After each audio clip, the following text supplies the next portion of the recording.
আজকের এই আলোচনাটা পরমহংস যোগানন্দার লেখা অটোবায়োগ্রাফি অফ আ যোগী বইয়ের কিছু অংশ নিয়ে। ডব্লিউ.ওয়াই. এভেন্স ওয়েন্স ভূমিকায় একটা দারুণ কথা বলেছেন, তাই না? হ্যাঁ, বলেছেন যে এই বইটা ভারতীয় সাধু সন্তদের নিয়ে লেখা সেই হাতে গোনা কয়েকটা ইংরেজি বইয়ের মধ্যে একটা, যেটা কোনো বাইরের লোক লেখেনি। ঠিক, মানে কোনো সাংবাদিক বা বিদেশি নন, লিখেছেন তাদেরই একজন যোগী অন্য যোগীদের নিয়ে। একদম। আর সেজন্যই বইটার গভীরতা মানে অন্যরকম, ভেতরের জগতের একটা খাঁটি ছবি পাই আমরা। তো আজকে আমরা চেষ্টা করব এই বইয়ে বলা অসাধারণ সব জীবন আর অভিজ্ঞতার গভীরে যেতে। হ্যাঁ, বিশেষ করে গুরু শিষ্য সম্পর্ক, ওই সব আশ্চর্য যোগ শক্তির কথা আর সত্যের সন্ধান, যা ভারতীয় সংস্কৃতির একটা মূল বৈশিষ্ট্য। এই বইটা তো আসলে ব্যক্তিগত কাহিনী আর গভীর আধ্যাত্মিক তত্ত্বের এক অদ্ভুত মিশেল। ঠিক। আচ্ছা, শুরুতেই ওই চমকে দেওয়ার মতো গল্পটা দিয়ে শুরু করি। স্বামী প্রণবানন্দ, মানে দুই দেহধারী সাধু। ও হ্যাঁ, দারুণ আইডিয়া। কাশীর ওই ঘটনাটা, তাই তো? হ্যাঁ, একই সময়ে দুটো জায়গায় তিনি ছিলেন। এটা তো শুরুতেই পাঠককে একটা ধাক্কা দেয়। বইয়ের তৃতীয় অধ্যায়ে আছে। অবশ্যই, ঘটনাটা আসলেই খুব আকর্ষণীয়। তরুণ যোগানন্দ কাশীতে গিয়েছিলেন তার বাবার এক বন্ধু কেদারনাথ বাবুর সাথে দেখা করতে। তো প্রথমে উনি স্বামী প্রণবানন্দের আশ্রমে গেলেন, দেখলেন সাধু গভীর ধ্যানে মগ্ন, একদম স্থির। আচ্ছা। তারপর সেখান থেকে ঘাটের দিকে গেলেন কেদারনাথ বাবুকে খুঁজতে। আর সেখানে গিয়ে কি দেখলেন? কি দেখলেন? সেই একই সাধু স্বামী প্রণবানন্দ দিব্যি কেদারনাথ বাবুর সাথে গল্প করছেন। বলেন কি, একই লোক একই সময়ে দুই জায়গায়? যোগানন্দ তো নিশ্চয়ই থয় হয়ে গেছিলেন। তা তো বটেই। পরে কেদারনাথ বাবু আশ্রমে ফিরে দেখেন সাধু শান্ত হয়ে বসে আছেন, ঠিক যেমন যোগানন্দ প্রথমবার দেখেছিলেন। তিনিও অবাক। হ্যাঁ, তিনিও স্তম্ভিত। সাধু অবশ্য শুধু একটু হেসেছিলেন, ব্যাখ্যা করেছিলেন যে চেতনার উচ্চ স্তরে গেলে দেশকালের বাধাগুলো আর থাকে না সেভাবে। ও আচ্ছা, মানে এটা শুধু ম্যাজিক নয়, এটা চেতনার একটা অন্য স্তরের ব্যাপার। একদম। এটা বুঝিয়ে দেয় যে স্থানকালের নিয়মগুলো আপেক্ষিক হতে পারে। সত্যি, ভাবার মতো বিষয়। আর এই ঘটনাটা কিন্তু পাঠককে তৈরি করে দেয় বইয়ের পরের আশ্চর্য ঘটনাগুলোর জন্য। প্রণবানন্দের ওই দুটি পেনশনের গল্পটাও বেশ মজার, তাই না? হ্যাঁ হ্যাঁ, একটা সরকারি চাকরির পেনশন আর অন্যটা হলো ধ্যানের শান্তি। ঠিক। তিনি বলতেন ওই শান্তির পেনশনটাই আসলে বেশি দামি। বাহ!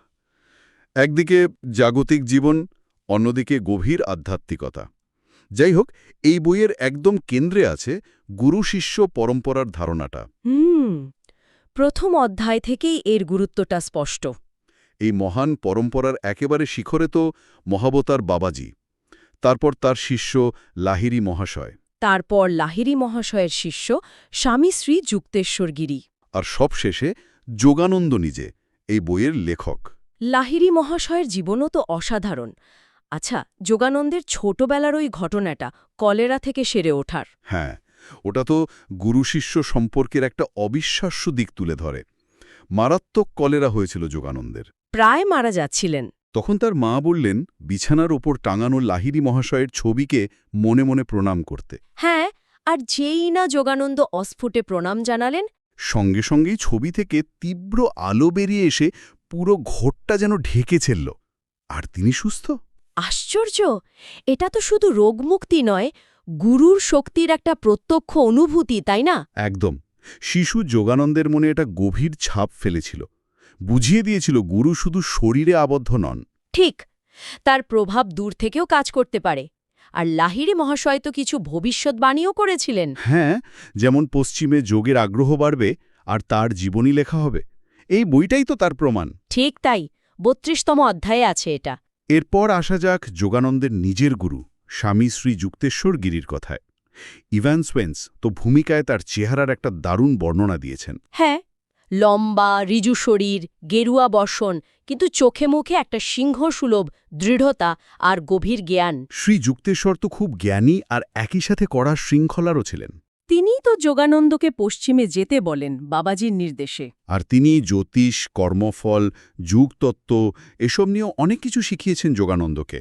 16তম অধ্যায়ে আছে। হ্যাঁ, তিনি বলতেন গ্রহ নক্ষত্রের প্রভাব থাকলেও মানুষ চেষ্টা করলে যোগ সাধনা বা ইচ্ছাশক্তি দিয়ে কর্মফল বা গ্রহের প্রভাব কাটাতে পারে। তার মানে ভাগ্যকে মেনে না নিয়ে আত্মশক্তির উপর জোর। ঠিক। আর তার জীবনের সবচেয়ে বিস্ময়কর ঘটনা তো বোধহয় তার মৃত্যুর পরে ঘটেছিল, ওই বম্বেতে পুনরুত্থানের ব্যাপারটা। ও হ্যাঁ, ৪৩তম অধ্যায়। সেটা তো অভাবনীয়। যোগানন্দ লিখছেন শ্রীযুক্তেশ্বর দেহত্যাগের বেশ কিছুদিন পর রক্তমাংসের শরীরেই তার সামনে হাজির হন। শুধু হাজির হননি, অ্যাস্ট্রল জগৎ বা হিরণ্যলোক নিয়েও বিস্তারিত বলেছেন। হ্যাঁ, যেখানে তিনি তখন ছিলেন, বোঝালেন যে মৃত্যু শেষ নয়, শুধু চেতনার অবস্থা বদল। হিরণ্যলোক হল একটা সূক্ষ্ম জগৎ। এই ঘটনাটা জীবন-মৃত্যুর সাধারণ ধারণাকে একেবারে অন্য দিক থেকে দেখতে বাধ্য করে। আচ্ছা, এবার যদি একেবারে উৎসের দিকে যাই, মহাবতার বাবাজি, তিনি তো প্রায় এক কিংবদন্তি। বাবাজি হলেন এই পরম্পরার শিখরে থাকা এক রহস্যময় মহাযোগী। বলা হয় মৃত্যুঞ্জয়ী, শতাব্দীর পর শতাব্দী ধরে হিমালয় বাস করছেন। তার কাজ হল ক্রিয়াযোগের মতো জ্ঞান পুনরুদ্ধার করা আর যুগে যুগে সঠিক মানুষদের সাহায্য করা। হ্যাঁ, তবে তিনি সাধারণত লোকচক্ষুর আগালেই থাকেন। বইয়ে কয়েকজনের সাথে তার সাক্ষাতের কথা আছে, যেমন রামগোপাল মজুমদার, ওই নিদ্রাহীন সাধু। হ্যাঁ, ৩৩তম অধ্যায়ে আছে তার গল্প। কিন্তু লাহিড়ী মহাশয়ের সাথে বাবাজির সাক্ষাৎ আর ক্রিয়াযোগ দীক্ষার ঘটনাটা তো ৩৪তম অধ্যায়। প্রায় রূপকথার মতো হিমালয়ে সোনার প্রাসাদ তৈরি করে দীক্ষা দিলেন। একদম সাধারণ যুক্তিতে অবিশ্বাস্য, কিন্তু যোগীদের কাছে মন যখন পরম চেতনার সাথে যুক্ত হয়, তখন বস্তু জগতেও তার প্রভাব পড়ে। বাবাজির লীলা আসলে চেতনার অসীম ক্ষমতারই প্রকাশ। শ্রীযুক্তেশ্বরও তো বাবাজির দেখা পেয়েছিলেন কুম্ভমেলায়, ৩৬তম অধ্যায়। হ্যাঁ, আর সবচেয়ে গুরুত্বপূর্ণ, যোগানন্দের আমেরিকা যাওয়ার ঠিক আগে বাবাজি নিজে এসে তাকে আশীর্বাদ করেন, ৩৭তম অধ্যায়। এই যে ধারাটা বাবাজি থেকে লাহিড়ী মহাশয়, যুক্তেশ্বর হয়ে যোগানন্দ, এভাবেই ক্রিয়াযোগ পৃথিবীতে এসেছে। হ্যাঁ, এই গুরুরা শুধু জ্ঞান দেননি, শক্তি দিয়েছেন, পথ দেখিয়েছেন। আচ্ছা, এদের বাইরেও তো বইয়ে আরও অনেক সাধুর কথা আছে। ঠিক, যেমন শুরুতেই বলছিলাম স্বামী প্রণবানন্দের কথা, ওই দুই দেহে থাকার ক্ষমতা। এরপর টাইগার স্বামী বা ব্যাঘ্র স্বামীর গল্পটা, ৬ষ্ঠ অধ্যায়। ও হ্যাঁ, টাইগার স্বামী, ওন গল্পটাও কিন্তু খুব অন্যরকম। আগে বাঘের সাথে খালি হাতে লড়তেন, ভাবা যায়। হ্যাঁ, রাজার চ্যালেঞ্জ নিয়ে খাঁচায় ঢুকে বাঘের সাথে লড়াই, কিন্তু মারাত্মক জখম হয়ে। জীবনটাই পল্টে গেল। বুঝলেন, বাইরের বাঘের চেয়ে ভেতরের বাঘগুলোই আসল শত্রু। একদম, ক্রোধ, অহংকার, লোভ। সন্ন্যাস নিলেন ভেতরের বাঘেদের জয় করতে। এটাই তো যোগের মূল শিক্ষা, আত্মশুদ্ধি। খুব সত্যি। এরপর গন্ধ বাবা, মানে সুগন্ধি সাধু, ৫ম অধ্যায়। প্রশ্ন করেছিলেন, এর আধ্যাত্মিক মূল্য কি? গন্ধ বাবা উত্তরে বলেছিলেন, এটা ঈশ্বরের সৃষ্টিশক্তিরই একটা ছোট প্রকাশ। যোগানন্দের হাতে গোলাপের গন্ধ এনে দিয়েছিলেন। একটা গন্ধহীন ফুলে জুঁইর গন্ধ। হ্যাঁ, এটা হয়তো সরাসরি মোক্ষ লাভের পথ নয়, কিন্তু প্রমাণ করে যে মন বস্তু জগতে বদল আনতে পারে, চেতনার ক্ষমতা। যোগানন্দ প্রথমে হয়তো ভেবেছিলেন এটা সময়ের অপচয়, কিন্তু পরের গভীরতা বুঝেছিলেন। আচ্ছা, এরপরের গল্পটা তো প্রায় অবিশ্বাস্য। গিরিবালা, ৪৬তম অধ্যায়। হ্যাঁ, একজন যোগিনী যিনি বহু বছর ১৮৮০ সাল থেকে কোনো খাবার বা পানীয় ছাড়াই বেঁচেছিলেন। এটা তো বিজ্ঞান বা যুক্তি দিয়ে ব্যাখ্যা করা কঠিন। একদম, উনি বলতেন এক বিশেষ যোগ কৌশলে বাতাস আর সূর্যরশ্মি থেকে শক্তি নিতেন। বর্ধমানের মহারাজাও পরীক্ষা করে নিশ্চিত হয়েছিলেন। তাহলে কি মানুষের শরীর আমরা যতটা ভাবি তার চেয়ে অনেক বেশি সক্ষম, শুধু খাবারের উপর নির্ভরশীল নয়? মনে তো হয় প্রাণশক্তি বা জীবনী শক্তি আহরণের হয়তো আরও সূক্ষ্ম পথ আছে যা আমরা জানি না। গিরিবালা অবশ্য কৌশলটা শেখাননি কাউকে, গুরুর নিষেধ ছিল। এই বইয়ে এমন আরও উদাহরণ আছে, যেমন ত্রৈলঙ্গ স্বামী, ৩১তম অধ্যায়। হ্যাঁ, প্রায় ৩০০ বছর বেঁচেছিলেন। কত অলৌকিক কাহিনী তার নামে, বিষপান করা, জেল থেকে উধাও হওয়া। বেশিরভাগ সময় মৌন থাকতেন। তার এক শিষ্যা শঙ্করী মাইজিউ, তিনিও নাকি ১৫০ বছরের বেশি বেঁচেছিলেন। এই ক্ষমতাগুলো হয়তো যোগ সাধনারই ফল। আচ্ছা, পশ্চিমেও তো একজনের কথা বলা হয়েছে, থেরেসে নিউম্যান, ৩৯তম অধ্যায়। হ্যাঁ, জার্মানির ক্যাথলিক রহস্যবাদী স্টিগমাটা, মানে শরীরে আপনা আপনি যিশুর মতো ক্ষতচিহ্ন ফুটে উঠত। আর তিনিও তো বহু বছর প্রায় না খেয়েই বেঁচেছিলেন, শুধু চার্চের একটুখানি রুটি। এই স্টিগমাটা ব্যাপারটা কিন্তু অদ্ভুত। বিশ্বাস বা অনুভূতি শরীরের ওপর এতটা প্রভাব ফেলে। মনে হয় থেরেসে নিউম্যান আর গিরিবালার ঘটনা যেন দেখাচ্ছে প্রচলিত জৈবিক নিয়মের বাইরেও শরীর মন কাজ করতে পারে, প্রাচ্য বা পাশ্চাত্য সবখানেই। ঠিক, এই সব কিছুর পেছনে নিশ্চয়ই কোনো গভীর দর্শন বা কৌশল আছে। বইটাতে বারবার বলা হয়েছে ক্রিয়াযোগের কথা, ২৬তম অধ্যায়। হ্যাঁ, ক্রিয়াযোগ মানে কর্ম বা আচারের মাধ্যমে ঈশ্বরের সাথে মিলন। গীতায় নাকি কৃষ্ণ এর উল্লেখ করেছেন।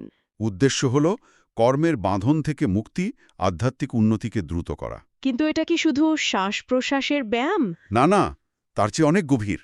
এটা একটা সূক্ষ্ম বৈজ্ঞানিক কৌশল, যার মাধ্যমে সাধক নিজের জীবনী শক্তি বা প্রাণকে নিয়ন্ত্রণ করতে শেখেন, তাকে মেরুদণ্ড বরাবর চালনা করেন। যোগানন্দ ব্যাখ্যা করেছেন, এতে রক্ত শুদ্ধ হয়, কোষগুলো পুনরুজ্জীবিত হয়। এর ফলে রোগ, বার্ধক্য, মৃত্যুভয় এসব জয় করা সহজ হয়, আধ্যাত্মিক উন্নতি দ্রুত হয়। আর এই ক্রিয়াযোগের জ্ঞানই বাবাজি থেকে শুরু করে যোগানন্দ পর্যন্ত গুরু পরম্পরায় বয়ে এসেছে। তাহলে এই যোগ সাধনার ফলেই কি ওইসব অলৌকিক ক্ষমতা আসত? অনেকাংশে তাই। যোগানন্দ বলছেন, যাকে আমরা অলৌকিক বলি সেগুলো আসলে প্রকৃতিরই সূক্ষ্ম অজানা নিয়মের প্রকাশ। ৩০ আর ৩৫ অধ্যায়ে আছে, মানে ঈশ্বরের খেয়াল নয়, বরং কারণ ও ফলের উচ্চতর নিয়ম। যা সাধারণ মানুষ জানে না। যোগীরা সাধনা করে সেই নিয়মগুলো জানতে পারেন, ব্যবহার করতে পারেন। এখানেই আসে মায়ার ধারণা। সেই মহাজাগতিক ভ্রম যা আসল সত্যকে ঢেকে রাখে। আর যোগীরা এই মায়ার পর্দা সরিয়ে একা তাকে উপলব্ধি করেন। এখানে স্যার জগদীশচন্দ্র বসুর কাজের কথাও তো আছে, তাই না? হ্যাঁ, জে.সি. বোস তার ক্রেস্কোগ্রাফ যন্ত্র প্রমাণ করেছিল যে উদ্ভিদ, এমনকি ধাতুর মধ্যেও সংবেদনশীলতা আছে। এটা তো যোগীদের উপলব্ধিরই একরকম বৈজ্ঞানিক প্রতিধ্বনি, তাই না? একদম। বোসের গবেষণা দেখিয়েছিল জড় আর জীবের মধ্যেকার সীমারেখাটা ততটা স্পষ্ট নয়, সবকিছুই এক চেতনার সূত্রে বাঁধা। এটা বেদান্ত আর যোগ দর্শনের খুব কাছাকাছি প্রাচ্যের দর্শন আর পাশ্চাত্যের বিজ্ঞানের মধ্যে একটা সেতু বলা যেতে পারে। তাহলে আজকের এই আলোচনা থেকে আমরা অনেক কিছুই পেলাম। অসাধারণ সব সাধুদের জীবনের কথা, তাদের ক্ষমতা, গুরু শিষ্য সম্পর্কের গভীরতা। যোগ সাধনার মাধ্যমে মানুষের সীমাবদ্ধতা পেরোনোর সম্ভাবনা, আর কিভাবে অলৌকিক ঘটনা আর গভীর দর্শন একসাথে চলেছে। হ্যাঁ, এই বিবরণগুলো শুধু গল্প নয়, এগুলো আমাদের বাস্তবতার ধারণা, মানুষের ক্ষমতা নিয়ে নতুন করে ভাবতে শেখায়। ঠিক, জাগতিক জীবনের বাইরেও যে গভীর সত্যের খোঁজ করা যায়, মানুষের ভেতরে যে বিরাট সম্ভাবনা আছে, এগুলো সে কথাই বলে। একদম। আচ্ছা, শেষে একটা প্রশ্ন মনে আসছে। শ্রোতারাও হয়তো ভাববেন, শ্রীযুক্তেশ্বর মৃত্যুর পর যে হিরণ্যলোকের কথা বলেছিলেন, ৪৩তম অধ্যায়, হ্যাঁ, অথবা বাবাজি যেভাবে হিমালয়ে সোনার প্রাসাদ তৈরি করলেন, ৩৪তম অধ্যায়, এই ঘটনাগুলো মন, চেতনা আর বস্তু জগতের সম্পর্ক নিয়ে কি প্রশ্ন তোলে? চেতনা কি সত্যি বাস্তবতাকে এতটা গড়তে বা পাল্টাতে পারে? অথবা অন্য দিক থেকে ভাবলে শ্রীযুক্তেশ্বর যেমন বলতেন, কর্মফল বা ভাগ্যকে পাল্টানো যায় ১৬তম অধ্যায়। তীব্র ইচ্ছাশক্তি, যোগ সাধনা, গুরুর কৃপা দিয়ে। হ্যাঁ, তাহলে প্রশ্ন জাগে, আমাদের জীবন কি পুরোপুরি পূর্বনির্ধারিত, নাকি আমরা নিজেদের ভাগ্য নিজেরা গড়তে পারি চেতনার শক্তি দিয়ে? এই প্রশ্নগুলো নিয়েই হয়তো আরও ভাবা যেতে পারে। ঠিক, এই অসাধারণ বইটা পড়ার পর এই ভাবনাগুলো সত্যি থেকে যায়।